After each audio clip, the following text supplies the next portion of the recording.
So in my last video, I mentioned briefly how I'm cutting down on the amount of time I spend on social media. I spoke specifically about how I am spending my mornings screen-free, which a few of you expressed a real interest in, so I thought I would sit down and have a quick chat about it. This is really like off the cuff and unplanned, but I thought it would be nice to get a bit more in depth with just that little bit that I spoke about. And if you have any more questions about it, I'll probably get more deep into it another time as I get a better idea of what I'm actually doing. And if you guys have any questions or suggestions, I would love to cover that as well. So we all know by now that these sites, social media sites, are designed to keep us on them for as long as possible. So it could be, going from one video to another on YouTube, having all those suggestions at the side. It could be the infinite scroll on Facebook and Instagram, and that reward system of likes that some studies have actually likened to the thrill you get from slot machines. Studies are also starting to show how our time on social media could be contributing to an increase in anxiety, depression, and stress in our society. And I know that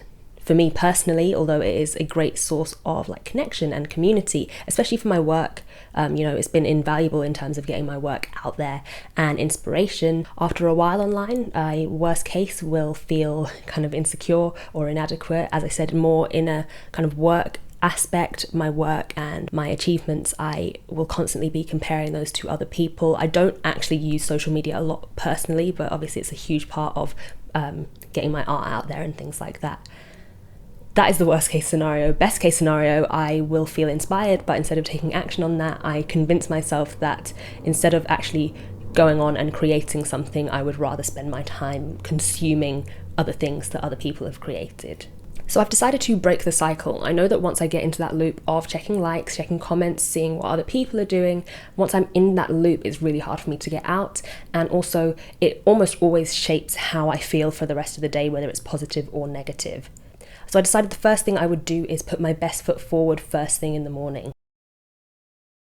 Now, any video on the habits of successful people always seems to involve the tip of spending at least the first and last hour of your day away from your phone, away from your laptop.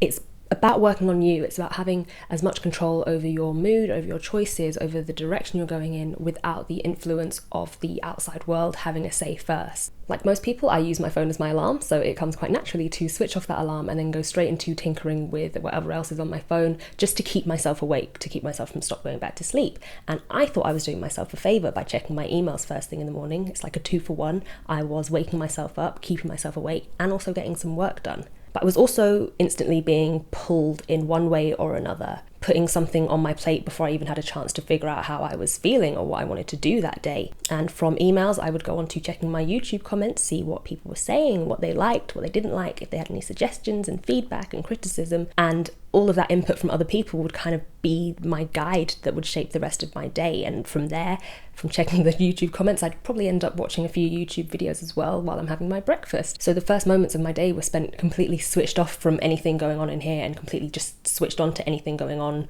my screen. And it sounds so bad now that I say it out loud. It's almost embarrassing to admit that that was the cycle that I was in every single day. Now, the problem with habits is that, especially when it's first thing in the morning as well, it's like how I always manage to put my alarm on snooze about 10 times before I actually realise I'm doing it. By the time you catch yourself, you've already started.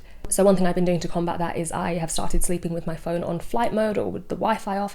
That way, when I do wake up and automatically on autopilot go straight to whatever app it is, I have enough time to realise that I'm not supposed to be doing it in that moment where the site doesn't load straight away because my Wi-Fi is turned off. And in that moment, I can then catch myself and make a different decision. So it's just giving myself a moment to click on and break that habit. And then because I'm not doing anything else, I might just lie there for a bit and just, be there in my thoughts, in my feelings, stare at the ceiling for a while, just kind of appreciate the peace and quiet of the morning. And then because I'm not doing anything else, I'll get up and I'll have my breakfast without any distractions. Again, just enjoying the peace and quiet of the morning, of my mind, before the world has a chance to have its say. And I also always try to spend some time in the morning creating something. So I choose to do a bit of art in the morning, just being able to make something that's purely from in here and has no influence from the outside world. I might do half an hour of drawing, I might just do some brainstorming, I might do some planning. I love a good plan. But knowing that it's all coming from in here and from nothing outside, knowing that it's not been influenced by anyone else's opinion or what I think I should be doing because of what else is out there. It's such a different experience. It's also a great time to do some exercise or read, listen to a podcast maybe, plan, reflect. I would really implore you, if you don't do this kind of thing, just to try it one morning and realise how much of a difference it makes, how much of an immense feeling of space you get just in those moments of the morning where you haven't had anything else coming at you. Another thing that I mentioned in my February vlog is that I'm actually replacing the social media habit. So the best way to get rid of a bad habit is to substitute it for a good one. So I know that when my mind wanders, I'm going to reach for my phone without even realising it. To combat that, I have just got rid of all the apps on there that I don't need to be looking at. That way, again, I have that moment of hesitation where the thing that I'm looking for isn't there, and I'm given that opportunity to snap out of the habit loop. And because I'm able to catch myself before going into that bad habit, I can then take that moment to switch it and make the choice to do something better. So for me, it's like 5 minutes on Duolingo practicing my Spanish, but the same thing can be done with any kind of brain training app or game, something that is going to wake your brain up from the autopilot mode into the awareness mode.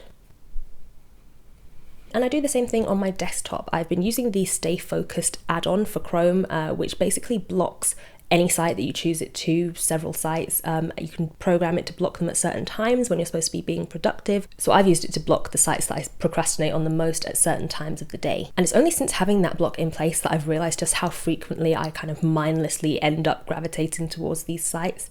You know, it's become part of my muscle memory to open up my browser and in that moment just go straight to YouTube, for example, even if I was planning to do something completely different. One of the excuses that I've always used for going on YouTube is that it's become like my new Google. It's where I go to answer any questions I have to learn about new things.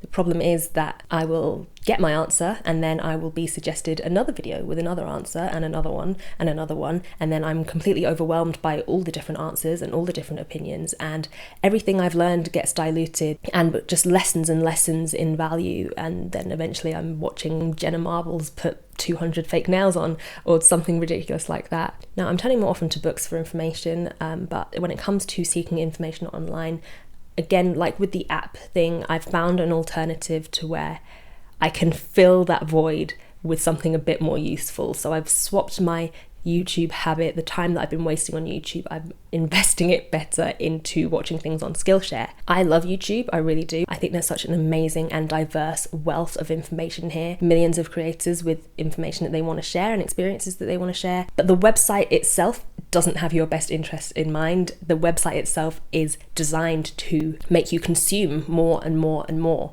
With Skillshare, I find that not only do I get a more in-depth and well-rounded lesson, instead of getting to the end of the class and being immediately pushed into consuming more information, you know, check out this thing, here's something else you might like. My immediate instinct instead is to go and do something, use the information that I've just learned. And it's made such a difference to my productivity, but also it's kind of getting rid of this feeling that I get after a YouTube session of not enough, like comparing your life and your abilities to someone else and feeling like you come up short. Now Skillshare are sponsoring this video and I am so grateful to them for that because I've been using them recently more than ever. I've been taking some classes on digital art, things like Procreate and also Adobe Illustrator, and I'll leave some links below to the classes that I found particularly useful. And if this video has maybe hit a nerve with you, if you do want to be spending your time online more productively, or maybe if you've just been curious about it, I will have a link below where the first 500 people will be able to get their first 2 months of Skillshare for 99 cents. Without the code, a premium membership adds up to just $10 a month, and that includes unlimited access to the 17,000 plus classes that they have on there. You can find things on stuff that you might want to know about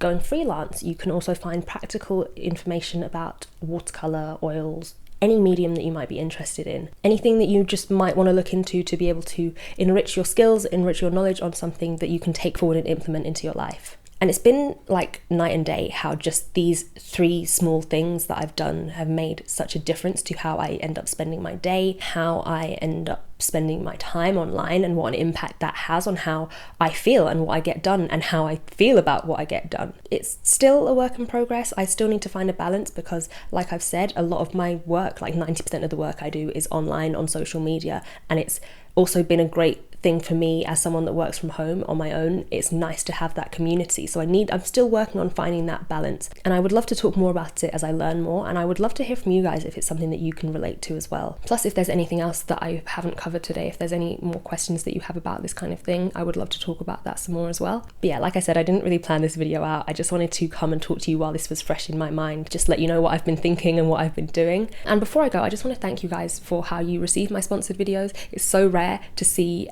just a community this size being so accepting and so understanding of the fact that, you know, I wouldn't promote anything that I don't really believe in or use myself. It's also really nice to hear when you guys have used things like Skillshare and the things that you've learned. So if you are interested, please do have a look at the link below. Other than that, thank you so much for watching, and I will see you in the next video. Bye.